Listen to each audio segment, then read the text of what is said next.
नमस्कार दोस्तों, मैं मेघा, आपका स्वागत है हमारे चैनल पे। आप बिहार की राजनीति, कानून और समाज से जुड़ी बड़ी और भरोसेमंद खबरें सबसे पहले देखना चाहते हैं तो अभी हमारे चैनल न्यूज़ नोट को लाइक एंड सब्सक्राइब करके नोटिफिकेशन बेल दबा दें ताकि सबसे पहले आप तक खबर पहुंच सके। आज हम बात करने वाले हैं बिहार की उस शराबबंदी नीति की जिसने पिछले एक दशक में सबसे ज़्यादा बहस, सबसे ज़्यादा समर्थन, सबसे ज़्यादा विरोध और सबसे ज़्यादा राजनीतिक चर्चा बटोरी। सबसे पहले इसने बहुत सारी अफवाहों को भी जन्म दिया है। आखिर 2016 में पूर्ण शराबबंदी क्यों लागू की गई? क्या इसके पीछे केवल राजनीति थी या समाज को बदलने की नीतीश कुमार की कोशिश? क्या इस कानून से बिहार को फायदा हुआ या नुकसान, या फिर नीतीश सरकार भरी? आखिर क्यों समय समय पर इस कानून में बदलाव किए गए? आखिर क्यों समय समय पर लोग मरते रहे? आखिर क्यों? हम इस सवाल का जवाब यहीं जानेंगे। बने रहे हमारे साथ। सम्राट चौधरी ने इस मुद्दे पर क्या कहा है और मुख्यमंत्री नीतीश कुमार का रुख हमेशा क्या रहा? क्या वास्तव में बिहार में शराबबंदी खत्म होने वाली है या यह सिर्फ अफवाह है? आइए पूरी कहानी शुरुआत से समझते हैं। साल 2016 बिहार की राजनीति और प्रशासन के लिए एक ऐतिहासिक साल माना जाता है। इसी वर्ष तत्कालीन मुख्यमंत्री नीतीश कुमार ने पूरे राज्य में पूर्ण रूप से शराबबंदी लागू करने का बड़ा ऐतिहासिक फैसला लिया।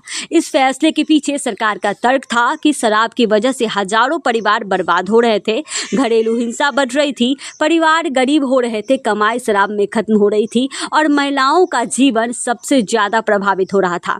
बच्चों की पढ़ाई बाधित हो रही थी। राज्य के कई हिस्सों से महिलाओं ने शराबबंदी की मांग उठाई। कहा गया कि गांव-गांव में महिलाओं ने मुख्यमंत्री से अपील की थी कि शराब बंद होनी चाहिए क्योंकि इस कुरीति से उनका परिवार बर्बाद हो रहा है। इसके बाद नीतीश कुमार की सरकार ने सबसे पहले देसी शराब पर रोक लगाई और कुछ ही दिनों में विदेशी शराब की बिक्री भी प्रतिबंध लगा दी गई है और कुछ ही दिनों में विदेशी शराब की बिक्री पर भी प्रतिबंध लगा दिया। देखते ही देखते पूरा बिहार ड्राई स्टेट घोषित हो गया। शराबबंदी लागू होने के बाद शुरुआती दिनों में सरकार ने इसे एक बड़ी सामाजिक क्रांति बताया। जगह जगह जागरूकता अभियान चलाए गए। पुलिस और उत्पाद विभाग ने लगातार छापेमारी शुरू की। हजारों लोगों को गिरफ्तार किया गया। बड़ी मात्रा में अवैध और शराब निकाली गई। सरकार का दावा था कि घरेलू हिंसा के मामले में भी कमी आई है। कई परिवारों की आर्थिक स्थिति बेहतर हुई और महिलाओं ने राहत की सांस ली।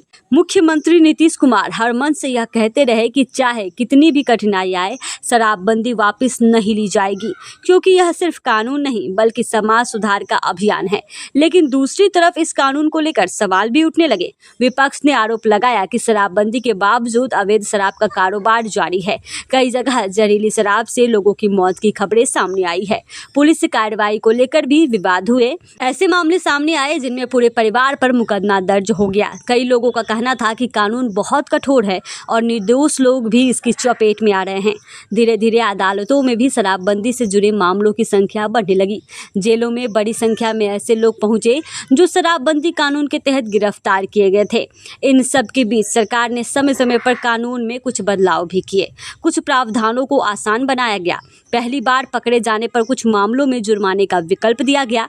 कई प्रक्रियाओं में संशोधन किए गए ताकि कानून का उद्देश्य बना रहे लेकिन अनावश्यक परेशानी कम हो। हालांकि मुख्यमंत्री नीतीश कुमार का बयान एक बार लगातार चर्चा में रहा कि शराबबंदी खत्म नहीं होगी और इसमें किसी तरह का समझौता नहीं किया जाएगा। साल दर साल बिहार में शराबबंदी को लेकर बहस जारी रही। एक वर्ग का कहना था कि अगर शराब खुलेगी तो फिर से घरेलू हिंसा, अपराध और सामाजिक समस्याएं बढ़ जाएंगी। वहीं दूसरा वर्ग यह कहता रहा कि जब अवैध शराब बिक रही है तो नियंत्रित तरीके से लाइसेंस देकर बिक्री की जाए ताकि सरकार को राजस्व भी मिले और अवैध कारोबार पर रोक लगे। यह बहस आज भी जारी है और हर चुनाव में किसी न किसी रूप में सामने आती है। इसी दौरान बिहार की राजनीति में सम्राट चौधरी एक बड़े नेता के रूप में उभरे। उन्होंने कई मामलों पर शराबबंदी के क्रियान्वयन और उससे जुड़ी चुनौतियों पर सवाल उठाए। किसी भी कानून का उद्देश्य जनता को राहत देना होना चाहिए। विपक्ष में रहते हुए उन्होंने सरकार की कार्यप्रणाली की आलोचना की और कहा कि यदि कानून लागू है तो उसका सही तरीके से पालन भी होना चाहिए। दूसरी ओर नीतीश कुमार लगातार अपने फैसले का बचाव करते रहे और इसे बिहार की सबसे बड़ी सामाजिक उपलब्धियों में से एक बताते रहे।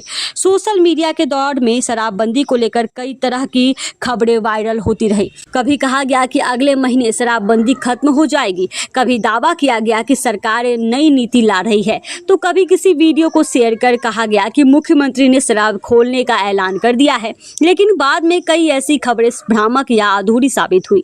इसीलिए किसी भी वायरल वीडियो या पोस्ट पर भरोसा करने से पहले आधिकारिक जानकारी की पुष्टि करना जरूरी है। बीते वर्षों में जहरीली शराब से हुई कई दुखद घटनाओं ने भी इस कानून पर बहस को और तेज कर दिया। विपक्ष ने सरकार को घेरा, जबकि सरकार ने अवैध शराब बनाने और बेचने वालों के खिलाफ सख्त कार्रवाई की बात कही। मुख्यमंत्री नीतीश कुमार ने कई बार अधिकारी को निर्देश दिए कि अवैध शराब के कारोबार को पूरी तरह खत्म किया जाए। उन्होंने यह भी कहा कि कानून तोड़ने वालों के खिलाफ कार्रवाई जारी रहेगी। दूसरी ओर सम्राट चौधरी और अन्य विपक्षी नेताओं ने समय समय पर यह मुद्दा उठाया कि कानून के प्रभाव, उसकी चुनौती और जनता की परेशानियों की समीक्षा होनी चाहिए। राजनीतिक मंचों पर यह विषय लगातार चर्चा का केंद्र बना रहा। शराबबंदी अब पूरी तरह से चर्चा का विषय बन चुका है। लोगों का मानना है कि शराब खुलना चाहिए ताकि बिहार वासियों को थोड़ी बहुत सुरक्षा मिले, यानी कि शराब जो जहरीली बनती है उससे सुरक्षा मिले। जो लोग शराब पीते हैं वो आज भी पीते हैं, चाहे कुछ भी हो जाए वो शराब पिएंगे ही, लेकिन आज वो नकली शराब पीकर अपने और अपने परिवार की जान को खतरे में डाल रहे हैं। अगर शराब चालू होती है तो शायद कुछ हद तक फिर से शराबी का दौर आ जाएगा, लेकिन नकली शराब से लोग बचेंगे। आपका क्या कहना है इस खबर के बारे में हमें कमेंट में जरूर बताएं। आपकी क्या राय है और आप इस वीडियो को कहां से देख रहे हैं हमें जरूर बताएं। जय हिंद।